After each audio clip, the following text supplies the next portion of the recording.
Muy bien, seguimos en Nativa Nos Conecta, esto es Pulso Informativo, nos encontramos en San Isidro, vamos a conversar con el presidente del Instituto de Defensa Legal a propósito del hecho de que ya hay un dictamen aprobatorio para que se debata en el Pleno del Congreso el miércoles o jueves de esta norma, que fiscaliza o fiscalizaría a las ONGs.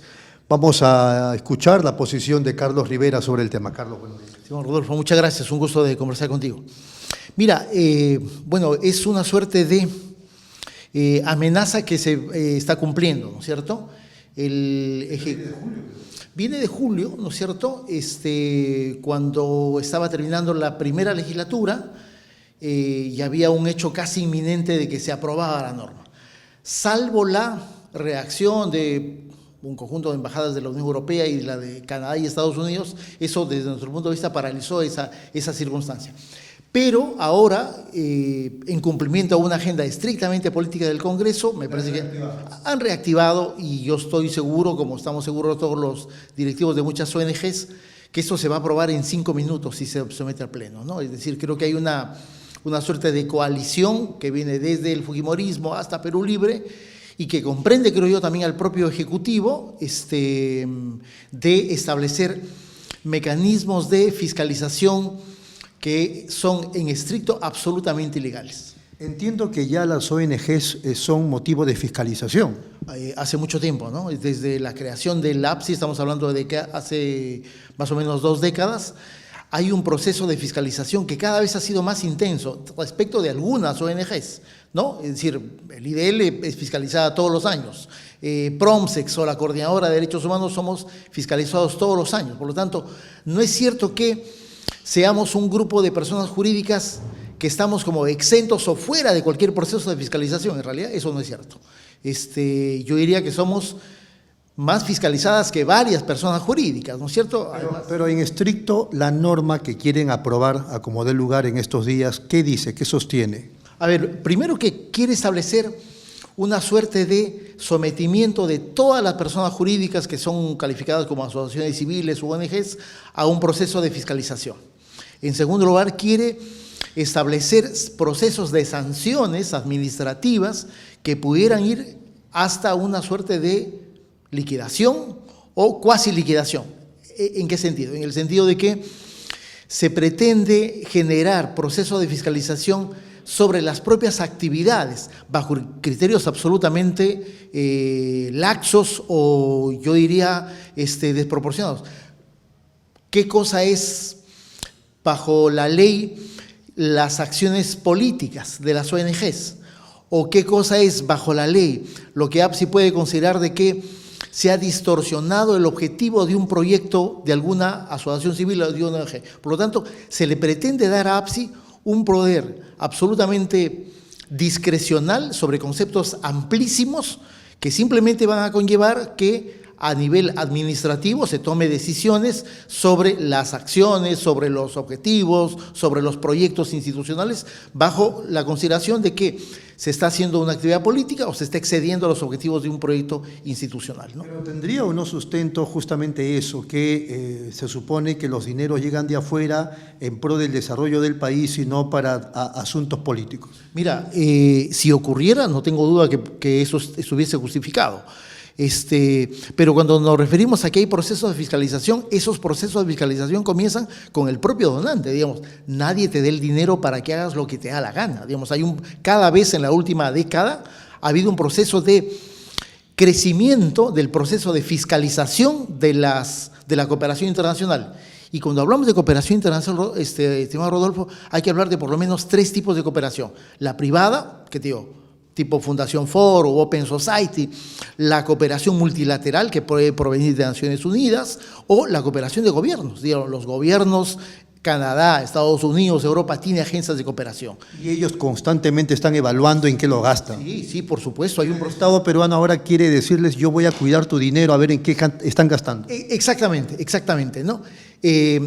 Pero ese asunto, eso que tú dices, yo quiero controlar tu dinero, en realidad ya es un proceso que el Estado peruano lo está haciendo, por lo menos hace unos 15 o 20 años, ¿no? De hecho, el año 2007 ya el Tribunal Constitucional cuando se quiso acentuar y poner mucho más rígido el proceso de fiscalización, el TC sacó una sentencia que declaró inconstitucional un decreto legislativo que más o menos apuntaba en la misma dirección a lo que está apuntando esto, y definió una suerte de modelo constitucional de cooperación internacional.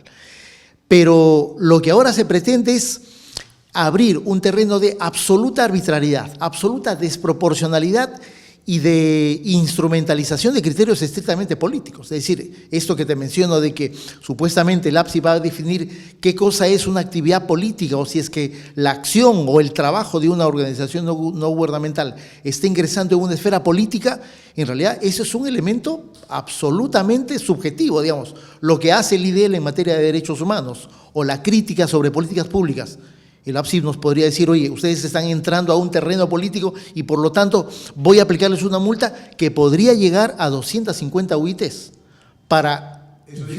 Eso dice la norma. Es decir, con una multa de esa naturaleza, cualquier organización no gubernamental, por más buen presupuesto que tenga, va a ser liquidada, digamos. Por lo tanto, lo que se pretende es tener una suerte de instrumento político para, bajo el argumento de quiero ampliar o mejorar mi proceso de fiscalización, lo que se quiere es tener una suerte de injerencia política sobre la actividad de personas jurídicas privadas, digamos, porque más allá de lo que hagamos, de lo que nos inmiscuyamos y trabajemos sobre políticas públicas que no ejecute el Estado, en realidad somos personas jurídicas. Bajo ese criterio, yo diría, ¿por qué razón, por ejemplo, el Estado no podría fiscalizar los estudios de abogados? O sea, porque también son personas jurídicas. Creo que ese ejemplo quiero plantearlo para dar cuenta de la arbitrariedad de lo que el Estado pretende hacer. Justamente, ¿cuál sería el objetivo entonces? ¿Cuál sería la razón? ¿Por qué les temen a las ONGs? ¿Por qué les preocupan las ONGs? Mira, yo creo que la preocupación del Estado o de esta coalición política va en el sentido de que hay un conjunto de ONGs, ¿no es cierto?, que intervenimos de una manera decidida en la vida pública, sobre asuntos de derechos fundamentales, sobre asuntos de protección de personas, ¿no es cierto?, o sobre temas de políticas públicas, en el sentido de política pública sobre género, sobre educación, ¿no es cierto?, que le incomoda a la gente que tiene el poder, ¿no es cierto?, y lo que pretende es eliminar a alguien que consideran como una suerte de contendor, de disidente, o que está generando corrientes de opinión contrarias a una línea de pensamiento con la que ellos discrepan o no concuerdan. Ya. Correcto. ¿El IDL tiene posición política? Mira, yo diría que tenemos posiciones políticas sobre asuntos de la vigencia o protección de derechos fundamentales de la gente y sobre asuntos de Estado de Derecho. Sobre ese asunto, obviamente, tenemos una posición política, ¿no? Estado de Derecho. Algunos políticos en estos días me dicen, y yo creo que con razón yo suscribiría eso, que hay todo un andamiaje para un fraude del 2026 y las cosas que van ocurriendo así nos lo establecen. ¿Ustedes también aprecian eso mismo? Mira, sí, yo creo que para analizar ese tema hay que partir de esa suerte de copamiento de las instituciones y demolición de las instituciones, que creo que es un asunto que hemos venido observando en los últimos meses, sobre todo desde diciembre del año 22. Se está dando un paso adelante en el tema de la cooptación de algunas instituciones, como el Jurado Nacional de Elecciones, el proyecto más reciente de pretender modificar la composición y la permanencia de la presidencia del Jurado Nacional de Elecciones, me parece que da cuenta de un mensaje muy claro en tono amenazante que se le acaba de hacer llegar al nuevo presidente del jurado, el doctor Burneo, en el sentido de decir, si usted no se ablanda o no se acomoda a nuestros intereses, vamos a licuarlo y vamos a someterlo a un proceso eleccionario en el que seguramente usted no va a resultar siendo el presidente del Jurado Nacional de Elecciones. Esa es un proyecto desde mi punto de vista que significa una clarísima amenaza a la estabilidad política del Jurado Nacional de Elecciones, ¿no? Bueno, frente a este contexto, ¿por qué la indiferencia de la gente o es pura ignorancia? ¿Por qué esa separación respecto del contexto que usted mira, yo también y muchos políticos, pero la población como que supuestamente se muestra indiferente, por lo menos en Lima? Mira, yo creo que ese asunto está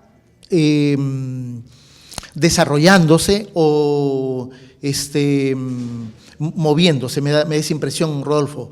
Digamos, creo que sí hay un repudio casi absoluto de la gente sobre la clase política, ¿no? El político decía el viernes nada más que lo entrevistaba, pero falta que haya un clic entre quienes protestan o desarrollan paros, etcétera, y quienes, digamos, desaprueban la gestión del gobierno y del Congreso. Sí. Yo creo que ese proceso es un proceso político, social, que seguramente no se va a dar de la noche a la mañana, pero a mí me parece esto que tú mencionas, los paros de los transportistas, el paro inclusive dentro de la propia realización de la Semana de la PEC, me parece que sí dio cuenta de que se ha dado un paso adelante en el sentido de que la gente ya no solamente está harta, sino que está dispuesta a sacrificar algunos intereses personales en mérito a expresar posiciones que algunos lo consideraron políticas, ¿no es cierto?, en el sentido de repudiar, protestar abiertamente, y yo iría con éxito, ¿no?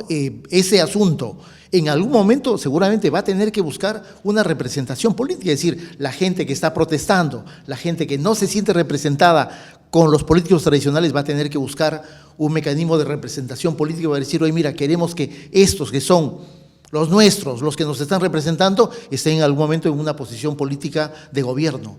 Ese asunto, yo imagino que, no sé si sea el tiempo suficiente hasta el proceso eleccionario seguramente de abril del 26, pero es un asunto que desde mi punto de vista se viene desarrollando en el Perú y probablemente genere algún tipo de sorpresa.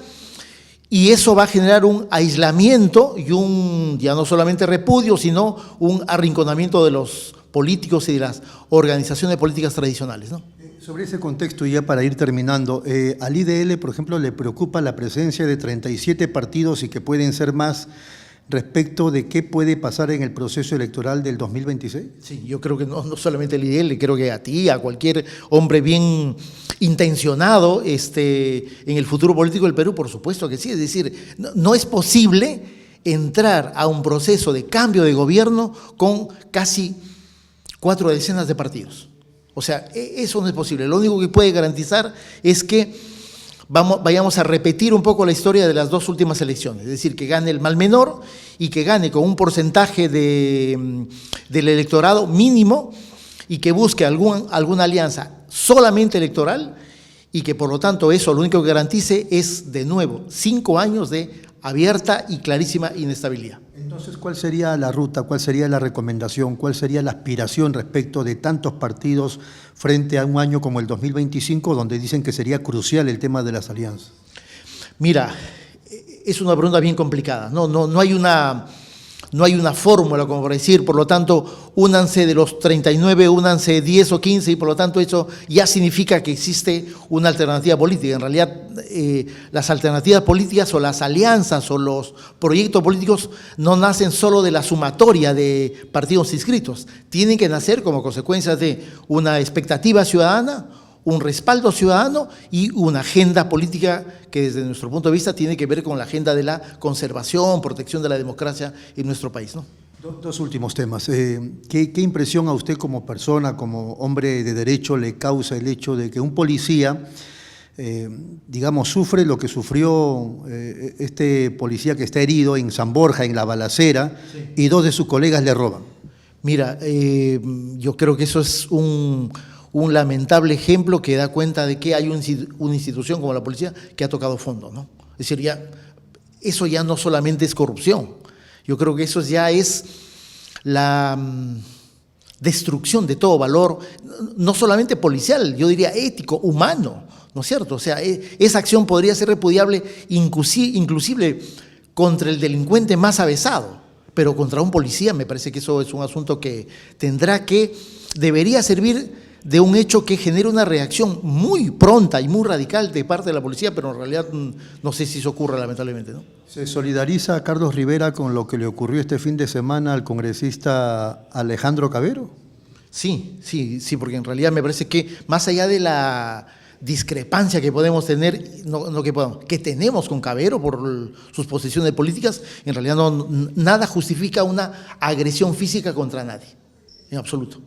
Pero no vamos a decir que estaba preparado, es evidente que, digamos, fue espontáneo. Sí, como lo que ocurrió seguramente también con la congresista Patricia Chirinos, ¿no es cierto? Es decir, creo que es una expresión. Y con lo que le pasó a la propia presidenta anteriormente. Con lo que le pasó a la propia presidenta, ¿no es cierto? Creo que es una expresión del repudio de los políticos, de la gente sobre los políticos. Y ese asunto, en realidad, es probable que siga ocurriendo porque en realidad los políticos se siguen comportando y siguen actuando de la peor manera. Y la gente no es que esté desinformada o fuera de sintonía, la gente está perfectamente informada. Una cosa es de que no le interese lo que hagan los políticos, pero la gente está perfectamente informada y por eso sabe lo que ha hecho Cavero y por eso sabe lo que ha hecho Chirino, lo que ha hecho la presidenta, y cuando hay una primera oportunidad la gente reacciona lamentablemente de una manera que no es la más apropiada, pero creo que hay que un poco interpretar esa circunstancia, ¿no?